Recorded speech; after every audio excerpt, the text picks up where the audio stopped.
खबरों के माध्यम से हमसे जुड़े रहने के लिए YouTube पर हमारे चैनल को सब्सक्राइब करें और बेल आइकन को दबाकर घंटी बजाएं। अभी हम मौजूद हैं जमालपुर नगर कांग्रेस कार्यालय में, जहां हमारे साथ मौजूद हैं राष्ट्रीय जनता दल के वरिष्ठ नेता विनय कुमार यादव जी। जैसे कि परसों आखिरी चरण का मतदान होना है, ऐसे में क्या लगता है कि सरकार किनकी बनेगी?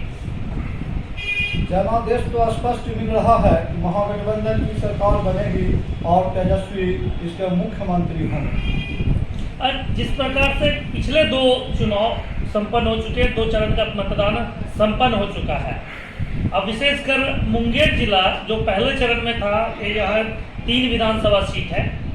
तो पहले ये बताइए कि दोनों चरणों में आपकी क्या स्थिति, गठबंधन की क्या स्थिति है, और खास करके मुंगेर जिला के तीनों विधानसभा सीट पर महागठबंधन की क्या भूमिका रहेगी?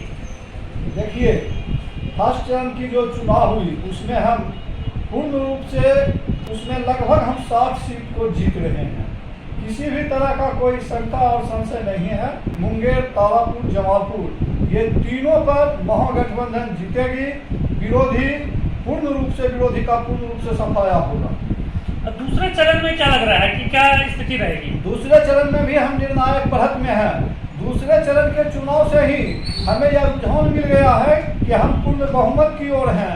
हमें किसी की सहायता लेने की जरूरत नहीं है, हम अकेले पूर्ण बहुमत में हैं। और हमारे गठबंधन के साथ जो साथी हैं, कांग्रेस हैं, CPM है, CPI है, माले हैं, ये लोग भी बड़ी शानदार जीत की ओर बढ़ रहे हैं। और संभवतः ऐसा लग रहा है कि हम 200 सीट से ऊपर विजय हासिल करेंगे।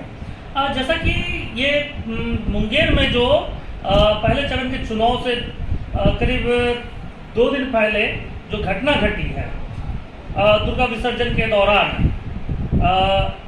पुलिस द्वारा जो भक्तों पे लाठियां और गोलियां बरसाई गई, क्या लगता है यही कारण रहा कि मुंगेर जिला के तीनों विधानसभा सीट पर मतदान की प्रतिशत काफी कम रही? देखिए, प्रशासन सरकार की थी। नीतीश जी के खास आदमी मुंगेर के SP थे। नीतीश जी ने मुंगेर के SP के माध्यम से जमालपुर, तारापुर, मुंगेर तीनों विधानसभा को प्रभावित करने का काम किया कि महागठबंधन के जो भी प्रत्याशी हो उसके डैमेज करने के लिए लिपि सिंह को खुली छूट दी। लेकिन उनका बुद्धि भ्रष्ट हो गया।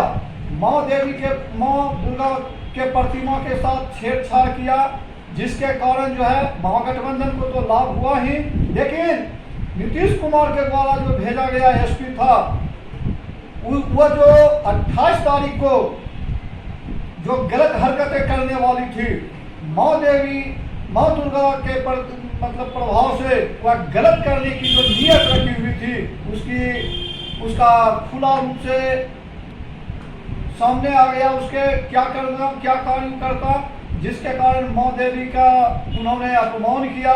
दुर्गा हिंदुओं का पवित्र दुर्गा की पूजा होती है, उसे शक्ति रूप में जाना जाता है।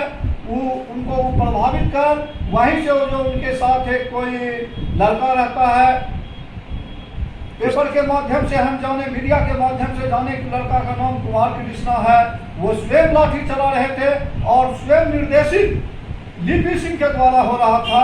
और वह 28 तारीख के चुनाव में अगर उस दिन वह प्रयोग कर रहा था कि आज हम गोली चलाते हैं कि यहाँ की जनता में क्या आक्रोश आती है, वो इसी चीज के लिए उस दिन सोचा लाठी चला के 2-4 गोली चला कर देंगे। और चुनाव के दिन तो वो महागठबंधन समर्थित जहां भी कार्यकर्ता थे उस पर वह कहर बरपाती, लेकिन इसमें वह सफल नहीं हो पाया। उसकी पोल खुल गई। लोगों ने, मुंगेर की जनता इस बात को समझ गई। इससे और आक्रोशित होकर मुंगेर की जनता ने महागठबंधन की ओर अपना विश्वास दिया और महागठबंधन को भारी मत प्रदान किया है। जैसा कि इस घटना के बाद अब तक लिपि सिंह पर कोई कार्रवाई नहीं हुई, क्या लगता है कि सरकार के निर्देश पर इस मामले की लिपापोती की जा रही है? निसंदेह, इसमें कहीं शक नहीं है। उसको बचाने के लिए नीतीश कुमार ने बहुत प्रयास किया है और अभी तक प्रयास कर रहा है। लिपि सिंह पर FIR नहीं होना इसी बात का प्रतीक है।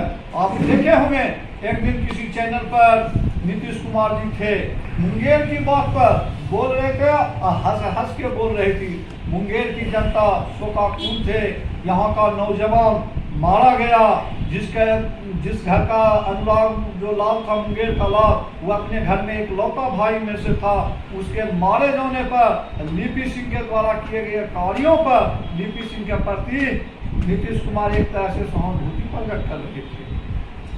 देखा आपने किस प्रकार से महागठबंधन के नेताओं में भी जिस प्रकार से ही मुंगेर की घटना को लेकर विरोध है, और दूसरी तरफ नई सरकार बनाए तेजस्वी यादव के नेतृत्व में बिहार में नई सरकार बनने की भी उम्मीद है।